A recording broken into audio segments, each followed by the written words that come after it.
Good morning, Kaligit Tower Cats! Welcome back po dito sa ating YouTube channel. Ang mainit nga po natin pag-uusapan ngayon ay pumapatungkol po dito sa rival show ng E18 na kung saan inasampal po sila ng katotohanan. Si Paulo, si Buboy, si Yorme, mga ka-OG ay tila ba nakakahiya, no? Nakakahiya itong mga ito, kabata-bata po ay wala pong panama dito sa TVJ. Sila pa man din po yung pinagkatiwalaan ng Tape Inc. or no choice lang ang Tape Inc. dahil ang mga ito lamang ang may lakas ng loob at makakapalang mukha na pumayag maging parte ng Itbulaga. Ika naman siguro nung kabila ay sige pwede na to, sila lang yung sila lang po yung willing, sila lang yung gusto ka-OG. Kaya pwede na ang mangyan kaysa hindi sila makapag-ere. Baka kapag hindi sila makapag-ere, maano po ang kanilang kontrata sa GMA. Syempre, kailangan po nilang makapag-ere, di ba? Pasubo lang sa mga host, ika nga. Pero bago po natin pag-usapan ang mga ito, ka-OG, nais ko po muna napasalamatan at shout out ang ating po mga masusugid na taga-subaybay na parati pong nakasuporta sa atin. So, shout out po kina Sir Jefferson Ato, shout out kina Roy Mogol, Fallen Angel, Mendoza Jovia, Eddie Bukayo, B-Boy Tugaya, shout out. Sir Dennis Damasino, Joey Boy, Steven, shoutout po sa inyo, Nathan Wayne De Vera, Muspelin Angel, sino pa ba? Baka may nakalimutan po tayo at magtampo. Sir Ed Tamayo, Miss Rosemary, Miss Anna Red the Lady, magandang hapon magandang umaga pala sa inyo. And of course, ganun din dito sa iba po natin subscriber, bago man lang po dito and medyo matagal-tagal na rin na hindi lang po pala komento. So, isa rito si Sir Wilfredo Villanueva. Magandang gabi. Ma'am Gandara, watching from Athens, Greece. Grabe nga naman yun. Ang layo ng narating ng ating tinig. But anyway, ganun talaga dahil ang fans po ng TVJ ay worldwide. Samantala, shoutout din po dito kay Mono Bore. Shoutout mga Dabrikads. Legit, Dabrikads ako. Ganon din kay Sir Jefferson Nato. Good evening, ma'am. Ganda. It's me again. I hope you're fine, ma'am. Anyway, God bless po sa channel nyo. Nako, ay medyo okay na po tayo. Medyo sumasabit pa rin. Pero okay lang. And thank you so much po sa pagbabalik. And then, ganon din po rito kay Maliare Mascarinya. Shout out po sa inyo. Hi, good evening, Gandara. Please shout out mo naman ako next vlog mo. Lagi akong nag-aabang ng vlog mo. Ang pangalan ko ay Maliare Mascarinas. Thank you in advance for greeting me. And God bless and your family. Thank you so much po, Sir Maliare. And of course, shoutout po dito kay Sir Sonny Puno. Ayan, lagi po siyang una sa ating mga vlog. So, pa-shoutout naman daw. Kaya naman, eto na, napakasarap na shoutout para sa'yo. Ganon din kay Rogelio Paras, magandang umaga. Hello, Gandara. Solid ako sa TVJ. Hindi mananaig ang fake Itbulaga. Watching from Long Beach, California. Ayan na. Ang layo. Ganon din kay Danlin Estebaya. Always watching you, Ma'am Gandara. Pa-shoutout naman po. Watching from Canada. Grabe yung mga subscriber natin.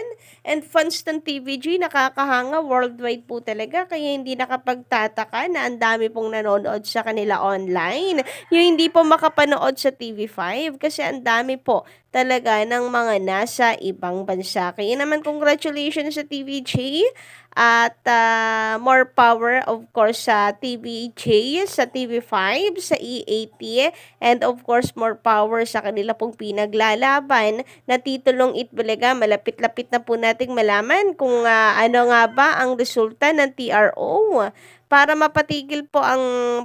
tumigil po ang taping sa paggamit ng titulong Itbulaga. At syempre, looking forward tayo na malaman din ano nga ba ang desisyon na ng IPO sa registration ni Henyo Master Joey De Leon sa kanyang aplikasyon for entertainment. Sana po ay maaprubahan na dahil marami na po talaga ang nakakamiss sa Bulaga. Samantala sa mga nandito ngayon nakikinig at nakatambay po sa ating YouTube channel, nais ko rin po kayong batiin na magandang umaga and shoutout po ng napakasarap sa inyo. At the same time, kung kayo mga bago lang, welcome po kayo dito and welcome na welcome din po kayong bumalik dito anytime. Kaya naman pindutin nyo na ang subscribe button.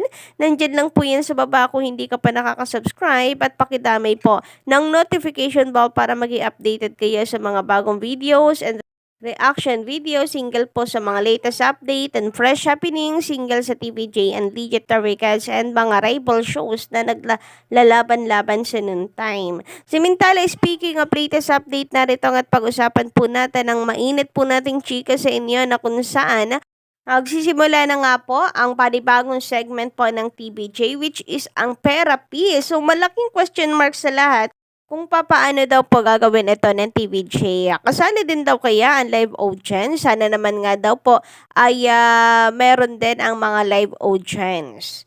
So, malaman po natin yan mga ka-OG, no? Patuloy lang po tayo na manood ng EAT araw-araw po sa Noontime Show. Sabi nga dito, therapy. Now, gamot sa nananakit na bulsa. Sagot sa pataas na bayarin at pababang budget. Grabe nga yun. May pa-dictionary pa ang therapy. But anyway, makikita nga po natin kung gaano katalino at kung gaano kataba ang utak po ng creative department po ng TVJ at mismong TVJ mga ka-OG para aprobahan yung mga ganito pong segment. Nakakatawa na ito pong therapy ay kathang isip mismo ng TVJ. Original na naisip po nila, kanilang konsepto ka-OG at hindi po ginaya, kumbaga original na original. Kaya sabi po nung ilan, kamusta naman daw po kaya itong kabila po? Nakakahiya daw sila Yorme, sila Buboy. Kababata daw po wala talagang binatbat, lalo na po ang creative depth na pinagmamalaki ng Tape Inc. Kasi base po sa nabalitaan natin dito kay Tito Sen, di po ba nais po nilang tanggalin ang production tapos wala naman pala silang magawa na maganda mga ka-OG. Puro panggagaya lamang at nais lamang ibalik ang mga dati na pong original na segment ng Itbulaga.